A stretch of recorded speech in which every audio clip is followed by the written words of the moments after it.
also. Vice President Tracy Trovizon,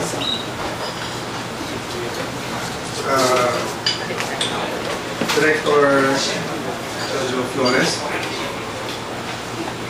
Secretary Dr. Antonio Guzman,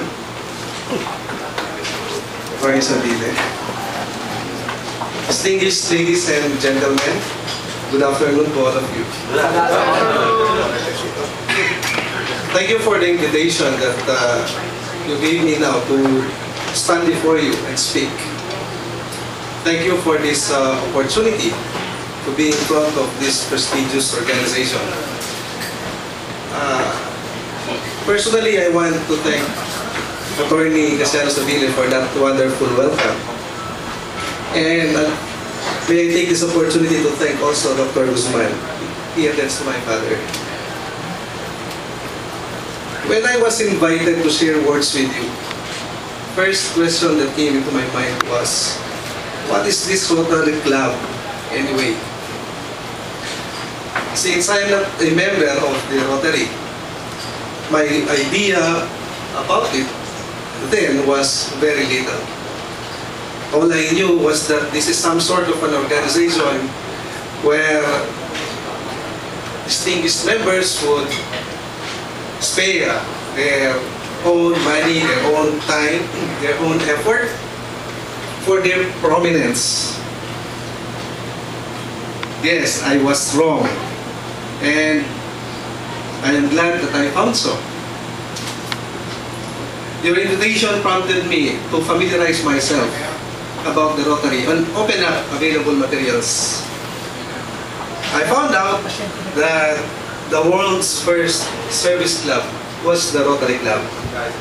It was formed as early as 1905, February 23 to be in particular, by Paul P. Harris in Chicago.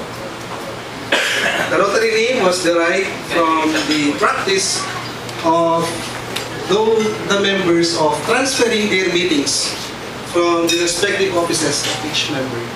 That's why it rotates. I did not stop to acquaint myself a little further about the Rotary because one fact caught my attention. I found out that the founder of the Rotary Club was himself a lawyer, Mr. or Attorney Paul P. Harris.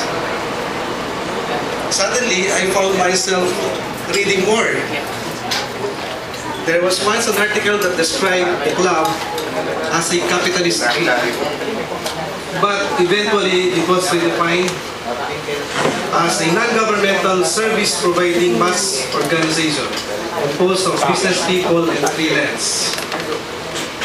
Indeed, as of today, you are the people rather than the capitalists. Of course, you know more about your prestigious club than I am, and I did not belabor more on your history. But, be that as it may, I can't help myself to give the reason why I was wrong of my first impression of the Rotary. May I say that the Rotary grew and it expanded beyond serving the professional and social interests of the club members, guided by the four-way test, the so-called code that was formulated in 1932 by Herbert J. Taylor. You already know what is that four-way test. The members began sharing their resources and contributing their talents to serve communities in need. It has been working hard through concrete actions to tell people what peace, friendship, goodwill, understanding, and respect really mean. Through the improvement of health, the support of education, and the alleviation of poverty. I became inspired suddenly by its motto, service above self. Indeed, as the late Mahatma Gandhi said, the best way to find yourself is to lose yourself in the service of others. Inasmuch as the Rotary is service-oriented, it therefore shares the same idealism as that of an individual lawyer. we have been taught in law school, the legal profession is nothing more than a public service. Prominence would just be subsidiary. Through the integration of all lawyers in an official organization that is so-called the Integrated Bar of the Philippines, this common ideal that we share, which is public service, is believed to be achieved further by elevating the standards of the legal profession, improving the administration of justice, and enabling each member of the bar to discharge his or her public responsibility more effectively.